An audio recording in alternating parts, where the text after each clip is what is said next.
Mas olha só, sabe que se a gente pegar a lista dos nossos presidentes da democratização para cá, para não voltar muito no tempo também, né? Estamos voltando bastante para cá.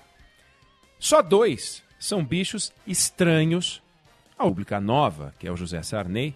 Quando ele entra, quando ele vira presidente, pelas razões que a gente sabe, morte do Tancredo Neves, ele já tinha sido deputado federal, governador do Maranhão, senador da República e, muito mais importante do que cada uma dessas coisas que eu falei, ele tinha presidido a Arena. Quer dizer, a Arena, que era o partido de sustentação do governo militar, era um monstro com um poder absurdo, né?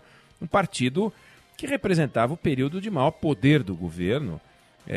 Então, eles tinham maioria no Congresso, eles tinham uma força nos pequenos municípios que era um absurdo, mexiam na lei, quando o MDB está crescendo, dá um jeito de mexer na lei, aí garante que os estados pequenos têm no mínimo 8 vagas, está aí até hoje, deputado federal, estados pequenos, no mínimo 8 vagas. Estados com 500 mil habitantes têm no mínimo 8 vagas. Quando você vê a proporção que isso representa, o voto de um eleitor de um estado pequeno vale mais do que o voto do eleitor de um estado grande. Então a ideia de um homem, uma pessoa, um voto, não existe no jogo do poder. Tudo. Imagina, ele foi presidente com uma constituinte sendo feita ali fervendo a cadeira dele. Aí você pega o Fernando Collor, que a gente equivocadamente... O Bolsonaro é igual ao Collor, porque vem um outsider. Outsider não, ele era filho e neto de político. O avô dele foi ministro do Getúlio Vargas. Tinha sido deputado federal, prefeito, governador de Alagoas, isso antes de ser candidato a presidente. O Itamar Franco, que o sucedeu, era o vice do Fernando Collor, estava na vida pública desde os anos 50. Tinha sido prefeito de Juiz de Fora 2 vezes, senador pelo estado de Minas Gerais 2 vezes, vice-líder do MDB. É um sujeito experiente. Fernando Henrique, que foi ministro da Fazenda do Itamar Franco, fez o Plano Real, se tornou presidente da República, era uma estrela da academia, amigo de tudo que é empresário, e tinha sido senador da República. No governo Sarney, ele foi líder do governo e do PMDB no Senado. A gente pega o Lula. O Lula foi só deputado federal. Verdade, foi só deputado federal. Mas foi candidato a presidente em 89, em 90, porque nós estamos falando na chegada. Depois ganhou de novo e elegeu a outra e tal. Bom, figuras que formam o bicho estranho, né, do jogo do poder. Tem o Michel Temer. Foi procurador-geral de São Paulo, foi secretário da Segurança Pública do Estado de São Paulo, foi deputado federal constituinte, deputado federal 3 vezes presidente da Câmara dos Deputados. Isso aí dá nó em pingo d'água. Se dá um pingo d'água para ele, ele faz um cadastro de sapato. Michel Temer. Né? Pulei a Dilma, porque a Dilma não tem experiência política nenhuma, né? Não tinha quando chegou. Ela tinha ocupado cargos técnicos, foi secretária municipal da Fazenda de Porto Alegre, foi secretária estadual de Minas e Energia também, né? E aí do Rio Grande do Sul.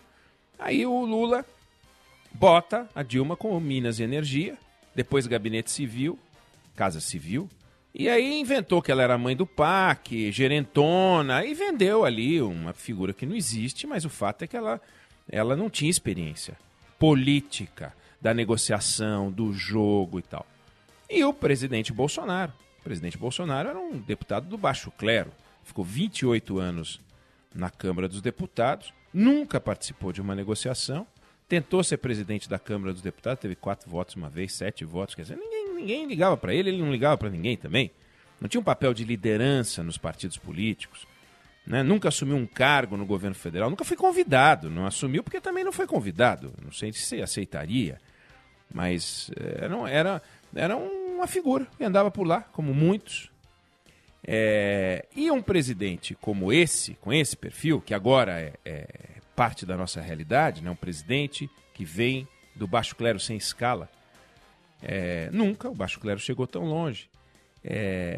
Isso explica em parte o governo que ele montou, as pessoas que ele escolheu, vamos falar um pouco disso, mas eu estou falando e chamando a atenção para o fato dele ter sido baixo clero, porque o personagem do baixo clero que tinha ido mais longe até a chegada de Jair Bolsonaro à presidência da República morreu hoje, o Severino Cavalcante, que foi presidente da Câmara dos Deputados. É aonde o baixo clero tinha cravado pela primeira vez um alto clero, né? porque presidente da Câmara do Baixo Clero é uma contradição, mas ele é oriundo do Baixo Clero como presidente da República, é oriundo que manda, é o número 1. Brasília é um presidente cercado de coisas em volta, né? O presidencialismo brasileiro é muito forte. E o Severino Cavalcante, R$10 mil por mês do sujeito que vendia comida. Isso é um esquema de corrupção podre. O Severino tinha sido deputado estadual no estado dele, Pernambuco, várias vezes. E foi 3 vezes deputado federal na Câmara dos Deputados. E aí se tornou presidente da Câmara. A vitória do Severino foi uma resposta é o conjunto, né, do Brasil e tal, mas enfim, a pressão do governo federal, que na época era do Lula, que parecia um trator, com aquele rolo de mensalão, estava comendo solto. Então a montagem do jogo do poder comia solto, a Câmara dos Deputados reagiu e disse, não vai ganhar o candidato do governo, não. Não vai ganhar o senhor Luiz Eduardo Greenhalgh, de jeito do governo não teve 200. Parece quase lá 100, né? 100. Não é 100, não. Isso é um massacre no jogo do poder. Tanto que quando o ministro da Articulação Política, Aldo Rebelo, na época, pega e liga para o presidente Lula, que estava no Suriname, para dizer, olha, presidente, a Greenhalgh tomou um pau. É o Severino, é o presidente. Como assim? O Severino ganhou, Severino. Não tinha como ser a coisa mais humilhante para o governo imaginar. E é parecido, sim, com a vitória do Bolsonaro, porque o Bolsonaro deu um pau em todos para o segundo turno com ele e ia ser o novo presidente da República. Resultado, foram ficando todos pelo caminho. O Alckmin ficou do tamanho da Marina Silva. A Marina Silva encolhia a ecologia. Enfim, um desastre. Aí, com a chegada do Severino ao comando da Câmara dos Deputados, que eram do Baixo Clero, começaram a aparecer e de tudo que é lado começava a surgir gente que ninguém conhecia, né? Tem um episódio engraçado porque você vê que era Minas e Energia do Lula, e ele falou, o presidente Lula me ofereceu aquela diretoria que fura poço e acha petróleo, que é que eu quero. Eu quero a diretoria que fura poço. Virou um clássico, virou a coisa, o sinônimo de ser. E perguntaram para ele qual o seu projeto, né, para o país, para o senhor ajudar, né, a transformar. Imagina, Rodrigo Maia, né, toda hora dá uma entrevista, qual o seu programa, o seu projeto, o que o senhor tem como prioridade? Ele falou, meu primeiro projeto é me reeleger, né? Era fantástico, ele não tinha nenhum escrúpulo. E ele ficou 200 e poucos dias na Câmara dos Deputados, na presidência, acabou renunciando, que ele tomava dinheiro do cara que explorava as lanchonetes, um negócio nojento. Acabou renunciando, dizendo que ia voltar, que o povo vai absorver, aquele discurso bobo e tal.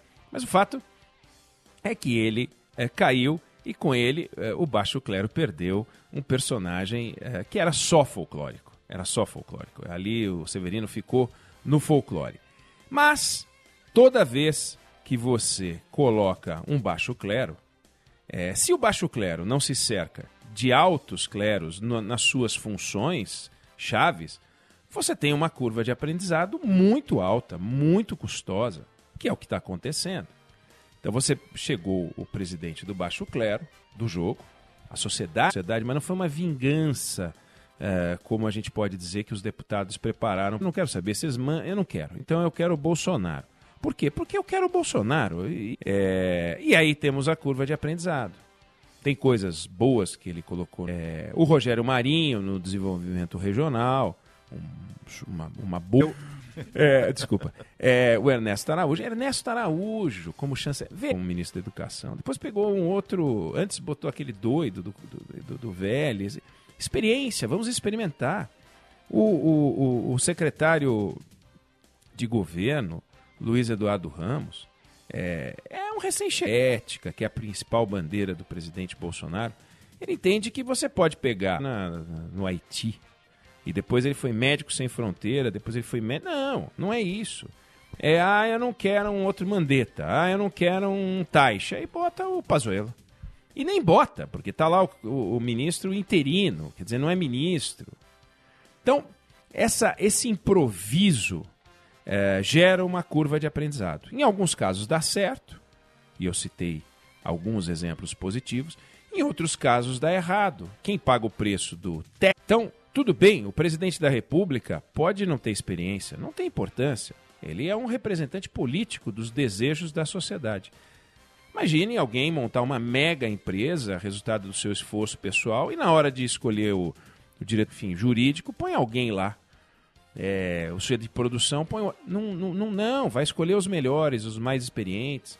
Não dá para montar uma filarmônica de filarmônica. Aí fica aquele. Um dia vão saber tocar. Mas quanto tempo leva para isso? Vai ser bom o dia que tocar? Para o maestro pegar e colocar um monte de músico que nunca tocou junto, ok, mas que não toca, que não aprendeu a tocar. Está aprendendo agora. Isso aqui é uma tuba, né? A minha tuba que a gente fala da tuba. Isso aqui é uma tuba. Né? Olha só que legal. Tímbalo, sei lá o que é, surdo, violino. Não dá para ser assim. Esse aqui é de botar no queixo. Não, isso aqui é o contrabaixo. Não põe isso no queixo, não. Porque esse negócio é muito grande. Põe outro, esse menorzinho. Esse menorzinho aqui dá, mas isso é uma viola. Não, caramba, já me atrapalhei inteiro. Então, não dá para ser assim, só estreantes. Aí quando acontece uma crise, a confusão se instala. Quer dizer, quando o ministro Gilmar Mendes fala uma barbaridade como a que ele falou, um negócio do que ele provavelmente se arrepende, que o Exército está se juntando a uma política genocida do Ministério da Saúde, é uma baboseira, um absurdo. Nem o Ministério da Saúde está patrocinando uma política genocida, nem o Exército Brasileiro, nem os militares estão patrocinando política genocida de qualquer tipo. Agora, aí vem o Ministério da Defesa e que entra com uma repressão nacional. Aí vem a coisa da estreia, entendeu? A coisa do improviso. Não dá. Nessa hora tem o presidente da República pegar o telefone e falar, tira isso, para com isso. Então, eu estou citando o Severino. Com o Severino não deu certo. Foi um desastre. Foi um horror. E ele caiu porque roubou, caiu porque renunciou. Foi bom para o Brasil que ele tivesse caído mesmo. Talvez tenha sido bom para o Brasil também que ele tivesse sido eleito para dar uma enquadrada no governo Lula, que estava muito folgado, achando que mandava em tudo e podia comprar todo mundo, mensalão e o diabo. Não dá. Agora aqui, a experiência está mostrando, e o presidente tem posto tudo eu quero e tudo eu tenho. Não tem, vai perder. Tem que se acomodar. Foi bom nessa crise, ele não falou. Ele não chegou e dar uma paulada na cabeça do Gilmar, acima do Gilmar Mendes, não tem sentido.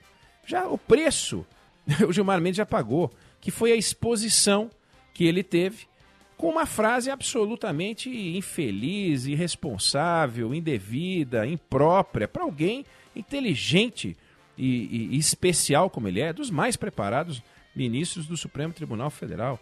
Sabe profundamente, está no patamar superior e vem se expor numa discussão como essa. Mas fica o exemplo. Morreu Severino, morreu um personagem do baixo clero, levou com ele uma história que a gente não pode desconhecer e deixa um grande ensinamento. Não há lugar no jogo do poder para um improviso. O improviso cobra um preço alto do governante e do país que ele representa.